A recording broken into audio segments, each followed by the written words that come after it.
Oke, baik. Dan juga silakan kepada Anda semua untuk mengeluarkan buku yang berhubungan dengan biologi. Silakan keluarkan catatannya ya.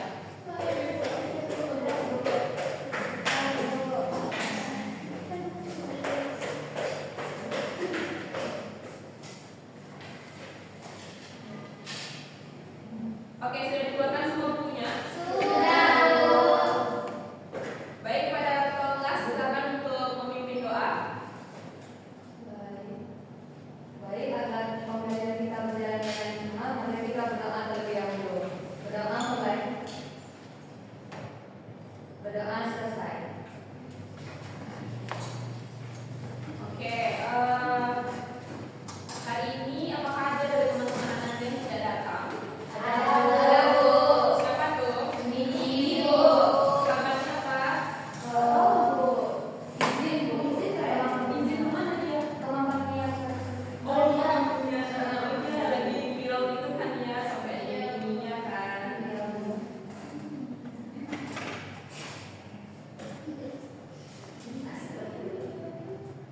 Nah, baik, di depan silakan perhatian Anda semua fokus dulu pada pembelajaran Ibu. Kalau Anda fokus nanti kita cepat pulangnya. Nah, di depan sudah Ibu tampilkan dua gambar.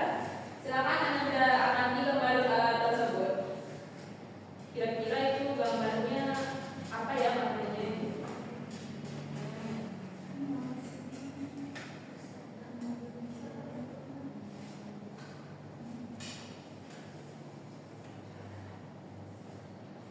Nah, kira-kira ada yang tahu nggak maksud dari gambar di depan? Boleh? Siapa yang sudah nunjukin? Karena ada seru yang baru bagi boleh begitu, boleh. Silakan. satu. Penjelasan ya. Gambar yang di atas itu sepertinya terlihat seorang wanita yang lagi ketakutan karena mau dilecehkan gitu, Bu. Ya benar. Mungkin boleh kita berikan aplaus. Nah, gambar berikutnya siapa yang mau jawab? Oke, boleh silakan Rahmi. Oh, itu terlihat kayaknya anak SMA ya, Bu. Nah, dia sudah hamil, berarti itu kemungkinan terjadinya pergaulan bebas, Bu, di usia yang ini, Bu. Ya benar sekali. Mungkin boleh diberikan aplaus juga kepada Rahmi. Nah, benar yang disampaikan oleh teman-temannya tadi, dua gambar tersebut adalah dua gambar yang saling berhubungan. Di mana gambar yang pertama ini, nah gambar yang ini adalah penyebab atau awal nantinya itu yang menimbulkan dia menjadi hamil di luar nikah. Nah, dua gambar ini merupakan dua contoh gambar pergaulan bebas di mana nantinya itu kan dia ini mengakibatkan hamil di luar nikah. Berarti itu kan tidak halal hubungannya gitu. Ya benar sekali.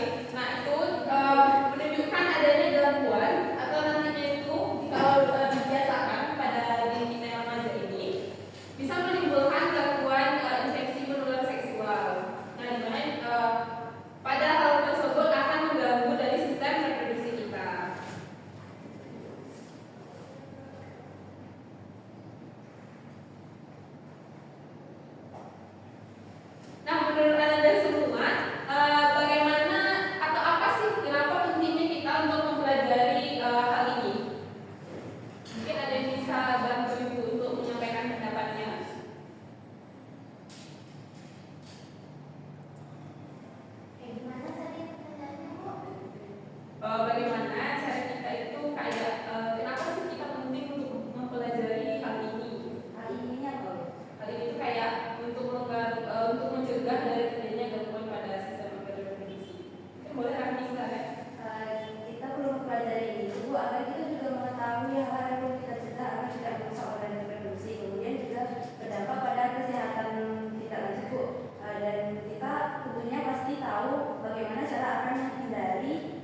lapangan bahwa penyakit dari organ reproduksi pada manusia sudah banyak seperti HIV, AIDS. Hal ini semuanya jadi keresahan bagi masyarakat sekitar dan juga kita sebagai penerus generasi berikutnya. Ya, benar sekali. Ini udah perbedaan. Apakah dari teman-teman dari anda sekalian yang ingin memberikan tanggapannya mengenai hal itu? Boleh, ada udah dipersilakan. Ibu, dari video tersebut kita dapat mengambil pelajaran yaitu waspada terhadap seks bebas, di mana kita dapat menemui di kehidupan yang mungkin tidak di sini, yang mungkin di luar-luar kota kayak ada tadi kan ada di videonya ada open BO atau working online itu. Mungkin itu bisa untuk dihindari agar tidak terjadinya penyakit HIV AIDS yang sedang meningkat. Ya mungkin menghindari Bu. Ya, benar sekali. Itu boleh kita berikan apresiasi. Ya, benar yang disampaikan oleh teman-temannya tadi. Berdasarkan video tadi itu, ternyata di Indonesia ini sudah banyak terjadi kayak kasus-kasus pelecehan seksual, hamil berlebih, wanita, adanya penyakit HIV AIDS, infeksi menular seksual dan lain sebagainya. Nah, tentu hal ini kan menjadi keresahan bagi kita ya. Lagi di fase menuju remaja, menuju kedewasaan gitu kan. Jadi sebisa mungkin pesan ibu untuk anda sekalian hindari pergaulan-pergaulan yang toksik. Maksudnya toksik di sini adalah kalau anda punya circle pertemanan, kalau circle pertemanan anda ini sudah mulai melenceng atau keluar dari prinsip anda gitu, mungkin sebisa mungkin anda sekalian untuk bisa melepaskan circle yang tersebut agar nantinya tidak terbawa arus kepada jalan yang sesat. Dan juga memisalkan kasus tadi itu dengan misalkan kita ini mempunyai sebuah mobil. Kayak itu Bu. Ya, kita kaya. Jadi anak semua ini punya mobil gitu kan. Nah, jika mobil kita ini kan di mobil itu pasti ada mesin yang mengendalikan yang mengendalikan mobilnya kan. Nah, jika mesin tersebut rusak, berarti terganggunya kinerja dari mobil. Kan mobil nggak bisa jalan lagi kan. Sama juga dengan sistem reproduksi ini. Jika salah satu organ kita terganggu, berarti akan mempengaruhi kepada organ-organ yang lainnya.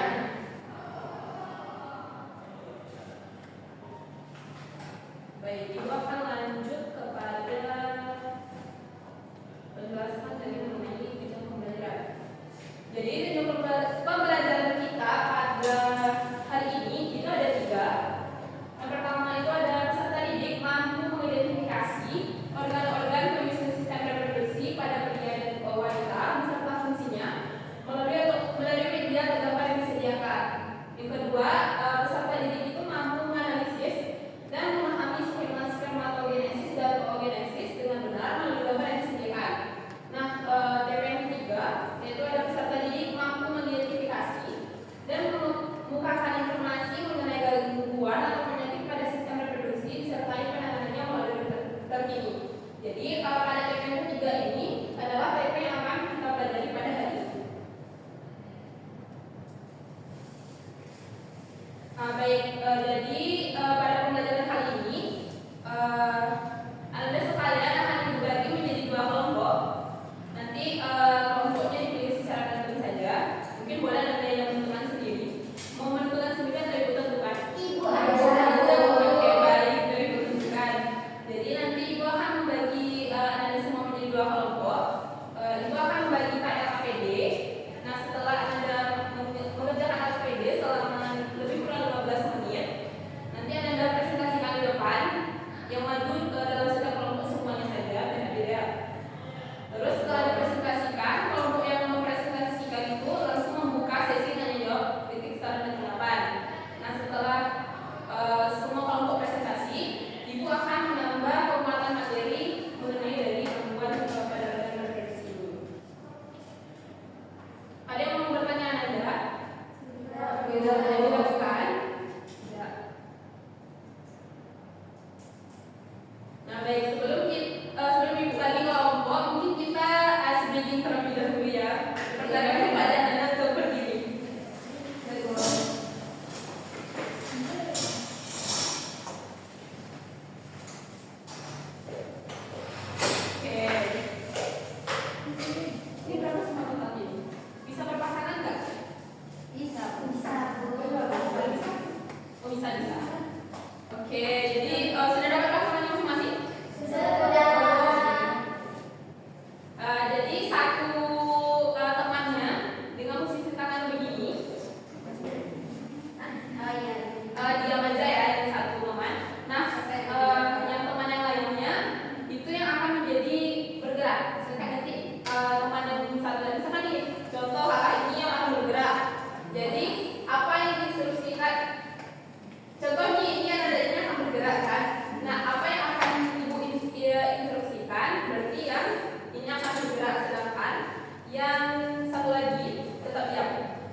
mendekat, menjauh, mendekat, menjauh, mendekat, mendekat, tangkap.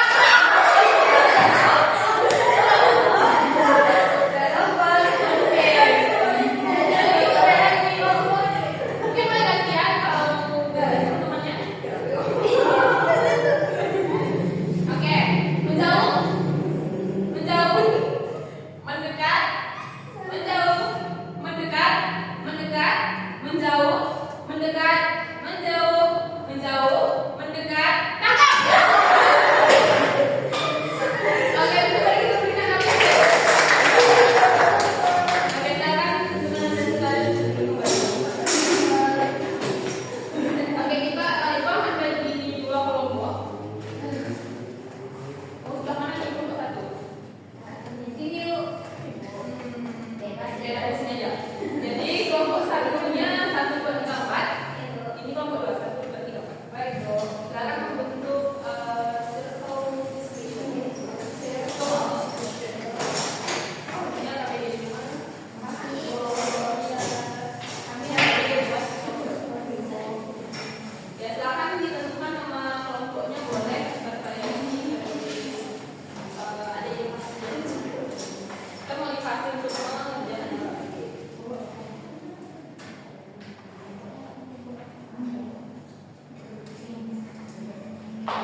Assalamualaikum warahmatullahi wabarakatuh. Waalaikumsalam warahmatullahi wabarakatuh.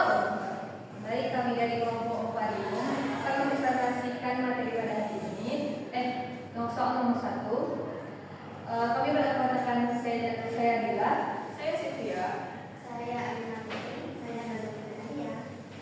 Baik, di sini nama penjualnya.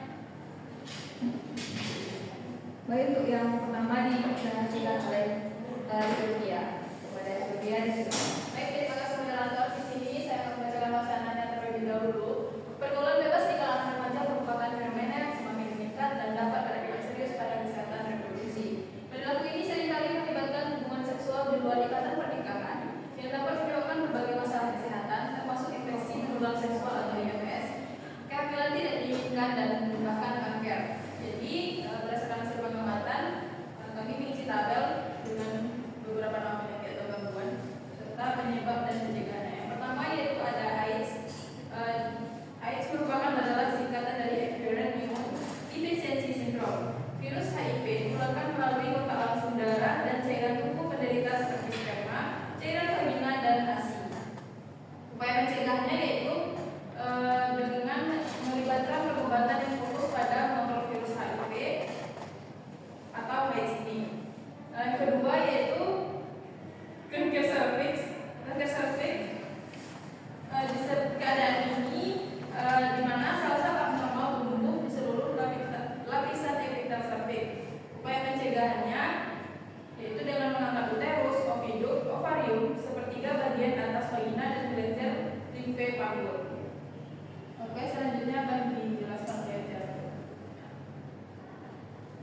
Baik, untuk selanjutnya nama penyakit atau gangguan yang ketiga yaitu PCOS. Penyebabnya yaitu yang pertama genetik, yang kedua ketidakseimbangan hormon, dan yang ketiga yaitu obesitas. Jadi upaya pencegahannya yaitu perubahan gaya hidup dan terapi fertilitas. Untuk yang keempat, nama penyakit atau gangguannya hipogonadisme, yang mana disebabkan oleh gangguan interaksi hormon, misalnya hormon androgen dan hormon testosteron. Gangguan ini menyebabkan infertilitas, impotensi, dan tidak adanya tanda-tanda keperiaan. Upaya pencegahannya yaitu penanganan dengan cara terapi hormon. Selanjutnya akan dijelaskan oleh Kakak.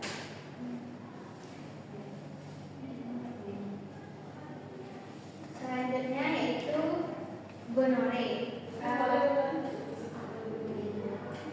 Penyebabnya yaitu di bagian organ kelaminnya terdapat benjolan-benjolan yang merah dan membengkak, terkadang pecah dengan sendirinya, dapat juga berupa pencenanan. Upaya pencegahannya yaitu dilakukan dengan pemberian antibiotik yang efektif melawan bakteri penyebab infeksi, yaitu Neisseria gonorrhoeae. Selanjutnya dijelaskan oleh Naswa.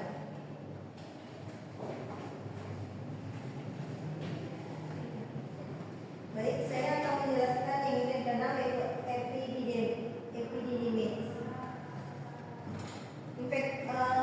Penyebabnya karena infeksi yang sering terjadi pada saluran reproduksi pada pria.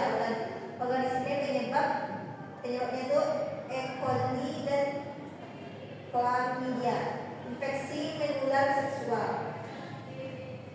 Upaya pencegahannya untuk mencegah terjadinya epididymitis, penting untuk melakukan hubungan seksual yang aman, menjaga kebersihan pribadi, dan melakukan pemeriksaan kesehatan secara berkala.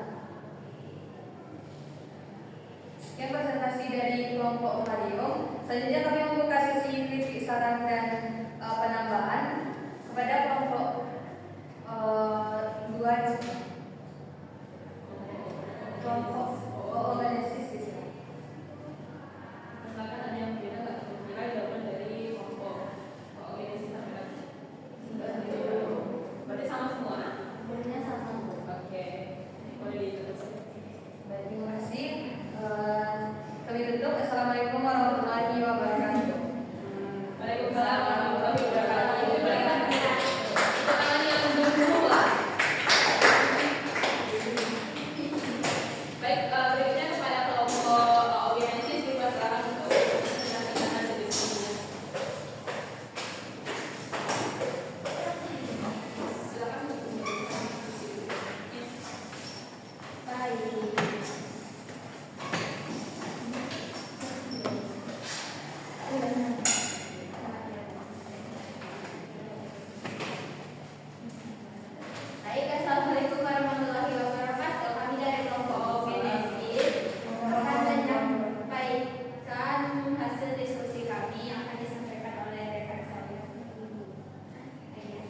itu ada beberapa cara atau upaya. Yang pertama yaitu badan laser, di mana ini merupakan nama metodenya yaitu light application by emission of radiation, di mana laser merupakan jenis sinar atau cahaya panas yang bisa digunakan untuk memotong kulit dan jaringan. Kemudian ada juga cara dari kemoterapi yang merupakan pengobatan sistematik yang bekerja pada seluruh bagian tubuh dengan cara melenyapkan sel-sel kanker yang perkembangannya sangat cepat. Kemoterapi dapat digunakan terpisah atau dikombinasi dengan satu sama lain. Kemoterapi sendiri bisa dilakukan sebelum pembedahan maupun sebelum radiasi dengan maksud untuk memperkecil ukuran dari tumor tersebut. Nah, teknologi yang digunakan dalam mengobati penyakit ini adalah kanker vagina. Nah, selanjutnya adalah ada teknologi yang digunakan untuk mengobati penyakit gonore dengan penggunaan antibiotik seperti penggunaan penicillin plus probensil sifon dalam bentuk suntikan. Kemudian ada juga contraceptive teknologi yang digunakan untuk mengobati penyakit ini ialah bedah atau kemudian untuk mengangkat rahim atau hysterectomy yang biasanya digunakan untuk mengobati tahap awal dari kanker cervix. Kemudian yang terakhir itu ada radioterapi yang merupakan salah satu metode pengobatan menggunakan sinar radiasi yang untuk membunuh sel-sel kanker. Mungkin saya seperti itu kepada Baik, terima kasih pada rekan saya. Mungkin sekian dari hasil diskusi kami. Selanjutnya, apakah ada teman-teman yang ingin memberikan saran atas dari jawaban kami? Jika ada yang berbeda atau jika ada penambahan lainnya, dipersilakan. Atau ada yang ingin ditanyakan? Tidak, Bu. Baik, sekian presentasi dari kelompok kami. Terima kasih. Assalamualaikum warahmatullahi wabarakatuh. Boleh kita beri tangan. Oke, berdasarkan dari dua kelompok yang tampil tadi, itu semua jawaban dari hasil diskusinya itu bisa dikategorikan itu sudah bagus untuk hasil diskusinya. Namun untuk memperkuat dari pemahaman Anda semua, Ibu akan menjelaskan atau menambah pemberian penjelasan terhadap dari penjelasan dari dua kelompok tadi. Apakah Anda masih semangat? Apakah Anda semua masih semangat? Oke, baik. Ibu akan menjelaskan atau memberi penguatan terhadap penjelasan dari dua kelompok tadi. Jadi di sini ada dua topik bahasan. Yang pertama itu ada gangguan atau penyakit pada sistem reproduksi. Yang kedua ada upaya penanganan pada gangguan sistem reproduksi. Kira-kira menurut Anda semua apa saja gangguan-gangguan atau penyakit pada sistem reproduksi yang Anda ketahui? Mungkin yang tahu boleh untuk mengacungkan tangannya dan menyebutkan apa saja yang diketahui. Boleh, Sylvia silakan. HIV, terus apa lagi? Kanker cervix, apa lagi? Mungkin yang lain ada yang menambahkan? Silakan kepada Rami. tapi medis itu boleh.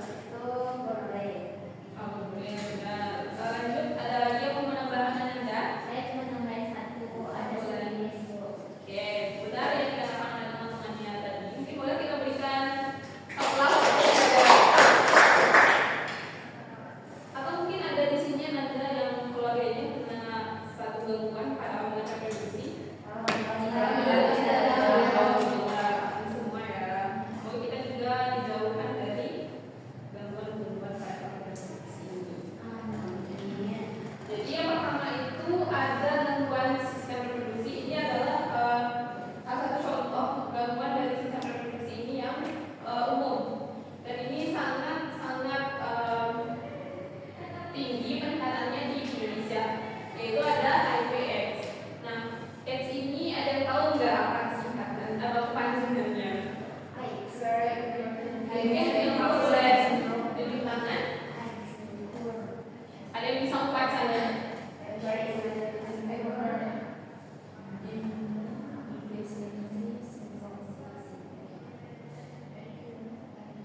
Ada yang berani untuk tunjuk tangan?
otomatis disalurkan lewat dari sini Bu. Jadi ini yang benar. Ya benar sekali. Jadi boleh kita berikan bukan ya itu ambil bukan dari Yeay.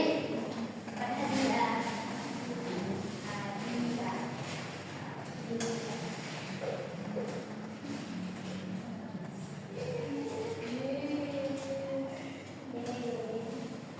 ya ini ada sedikit hadiah dari Ibu karena sudah berani untuk menyampaikan pendapatnya. Terima kasih Ibu. Ibu kita berikan buku tanda yang terima kasih ya.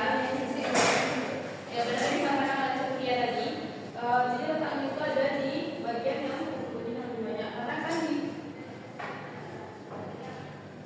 pada gambar ini bentuk vaginanya kan masih normal. Nah, sedangkan ke gambar berikutnya terjadi apa? Sudah Iya, benar sekali. Kan sebenarnya kalau misalkan kita nggak terlalu paham, tapi kalau ada gambar seperti ini kan sudah bisa menjelaskan dari gangguannya gitu. Dari gambarnya sudah terlihat kan menjadi perbedaan banget nih, benar kan? Oke, kita lanjut ke yang berikutnya. Itu ada kanker ovarium.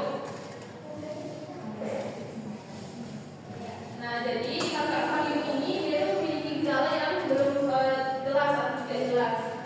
Cuman ada beberapa kayak gejala-gejala awal itu seperti rasa badan pada panggul, terus tuh yang mana menyebabkan perubahan fungsi saluran atau mengalami pendarahan vagina yang abnormal. Nah kan kita sebagai wanita pasti mengalami siklus menstruasi setiap bulan kan, benar? Nah, jikalau pada ananda sekalian terjadinya itu pendarahan yang abnormal, misalkan jumlah volume darah yang dikeluarkan setiap menstruasi itu sangat berlebihan. Nah, itu mungkin boleh diperiksakan ke dokter apakah sudah terindikasi kanker ovarium atau memang bawaan hormon tubuhnya. Nah, dari gambar ini ada yang bisa menjelaskan di mana letak kanker ovariumnya. Boleh pada kami silakan. Ini pasiennya. Letak kankernya ya. Nah, jadi kan ovari ini kan Bu. Ya. Nah, jadi ini merupakan ovari yang normal. Terus kalau untuk kankernya itu seperti contoh gambar ini Bu, ini terdapat kanker di sini, makanya ukuran ovarinya itu kemungkinan bisa lebih besar atau tidak normal dari ovarinya. Ya, benar sekali. Itu kan ini hadiahnya. Ya. Oke, berikutnya itu ada kanker endometrium. Jadi pada kanker endometrium ini dia itu merupakan suatu keadaan di mana jaringan endometrium terdapat di luar uterus. Nah, gejalanya itu seperti nyeri perut, pinggang terasa sakit, dan nyeri pada menstruasi. Penanganannya itu biasanya dengan obat-obatan, laparoskopi atau bedah laser.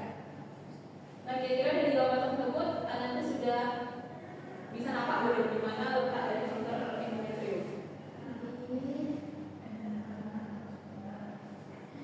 Kan tadi katanya endometrium ini jaringan si endometrium terdapat di luar uterus. Anda tahu uterus itu apa?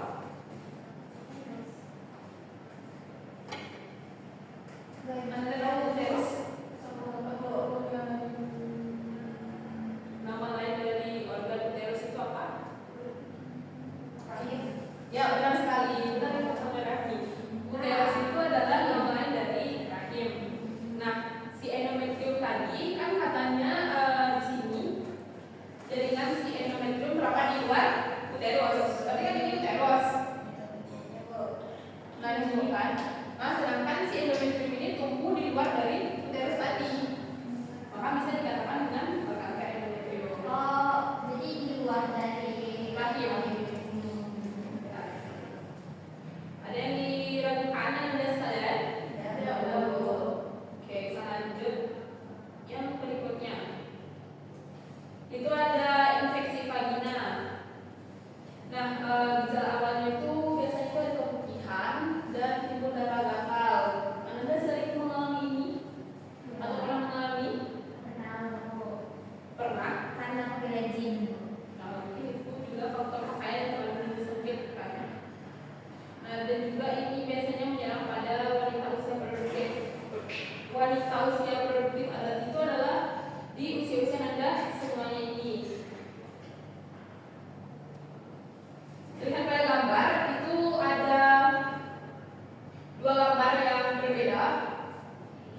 dari hal ini di buku Anda. Jadi dapat apa sih biayanya? Di dekat rumah saya ada bu. Sekarang dia udah berusia 20 tahun ke atas sebelum menstruasi. Berarti dia tergolong kepada gangguan menstruasi ya? Ya, benar sekali. Oke, mungkin kita lanjut ke gangguan sistem reproduksi yang pria. Itu ada hipogonadisme, merupakan penurunan fungsi testis disebabkan oleh gangguan interaksi hormon. Misalnya itu kayak hormon androgen dan hormon testosteron. Nah, gangguan ini menyebabkan biasanya itu infertilitas. Ada yang tahu nanti semua infertilitas itu apa? Tidak dapat membuahi. Iya.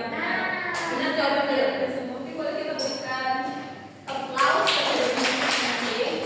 Itu juga bisa menyebabkan impotensi dan tidak tanda-tanda keperiaan.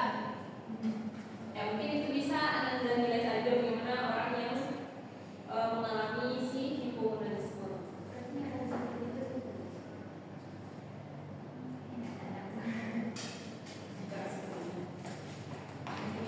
Itu biasanya pengaruh lingkungan juga, berarti dia tidak turut dari testisnya. Maka dia berfungsi tidak. Nah lanjut yang kedua itu ada triplokidisme, di mana dia itu kegagalan dari satu atau dua testis untuk turun dari rongga abdomennya ke dalam skrotum pada waktu bayi. Nah penanganannya dengan cara pemberian hormon human embryonic gonadotropin untuk merangsang si testosteron. Ya, maaf ya, itu dari PPT. Karena ini manusia bukan nabi. Oke, lanjut yang ketiga itu ada uretritis, merupakan peradangan pada uretra dengan gejala rasa gatal pada penis dan sering buang air kecil. Nah, organisme yang paling sering menyebabkan dari uretritis ini adalah Chlamydia trachomatis, Meraplasma urianium dan atau virus herpes. Nah, ini mungkin bisa juga jadi perhatian bagi anak-anak subjek semua. Ya, jikalau nanti Anda sudah bersuami, nah itu bisa menjadi suatu warning. Jikalau nanti suami Anda kebanyakan buang air kecil, bisa dipertanyakan itu kenapa gitu. Apakah kebanyakan minum? Tidak. Apakah terlalu banyak minum air atau bagaimana? Nah, jikalau masih tidak tuntas permasalahannya, mungkin boleh diperiksakan ke dokter. Ya, yang keempat itu ada epididymitis, itu adalah infeksi yang sering terjadi pada saluran reproduksi pada pria. Nah, organisme penyebab itu ada E. coli dan Chlamydia. Dan yang terakhir itu ada gonorrhea, di mana di sini organ kelamin itu terdapat benjolan-benjolan yang merah dan membengkak, kadang pecah. Nah, biasanya kalau pecah ini dia menggunakan anak. Nah, itu mungkin boleh nantinya kita mempunyai suami ya diperhatikan juga lah gitu untuk kebersihan dari organnya semuanya.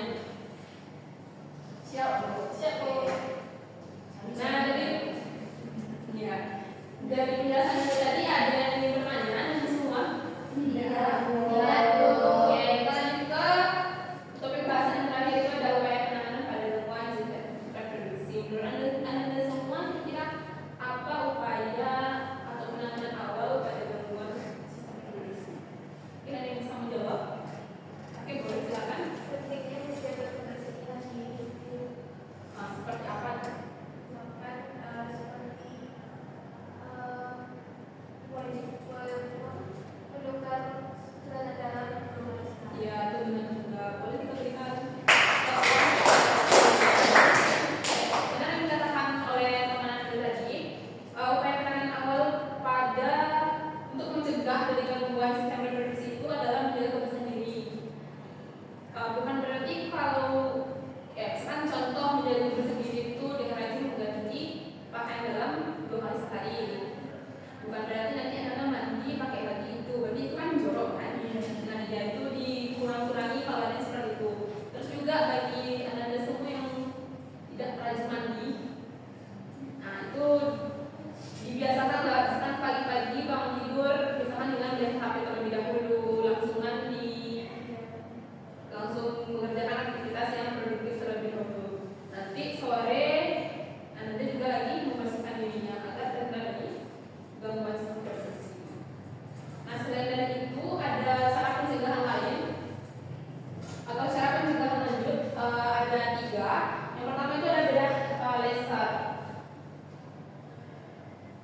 Ada yang bisa membantu ibu untuk menjelaskan apa itu laser?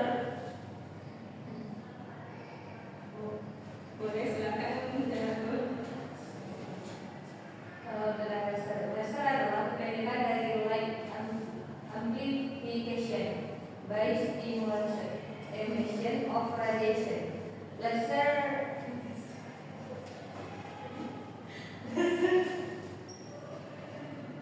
merupakan jenis sinar atau cahaya panas yang bisa digunakan untuk memotong kulit dan jaringan. Ya, dan sekali terima kasih kepada Nato bisa menyampaikan applause. Ya, seperti yang diberitakan Ibu, seperti ini kan dari light amplification by signal emission of radiation. Nah, laser ini merupakan jenis sinar atau cahaya panas yang bisa digunakan untuk memotong kulit dan jaringan. Terus yang kedua itu ada kemoterapi. Dimana di sini kemoterapi ini pengobatan sistemik yang bekerja pada seluruh bagian tubuh dengan cara menyiapkan sel-sel kanker yang perkembangannya sangat cepat. Dan yang terakhir itu ada radioterapi. Ini salah satu metode pengobatan menggunakan sinar radiasi untuk membunuh sel-sel kanker. Nah, sebelum dari penjelasan Ibu tadi, apakah ada yang ingin bertanya? Atau sudah paham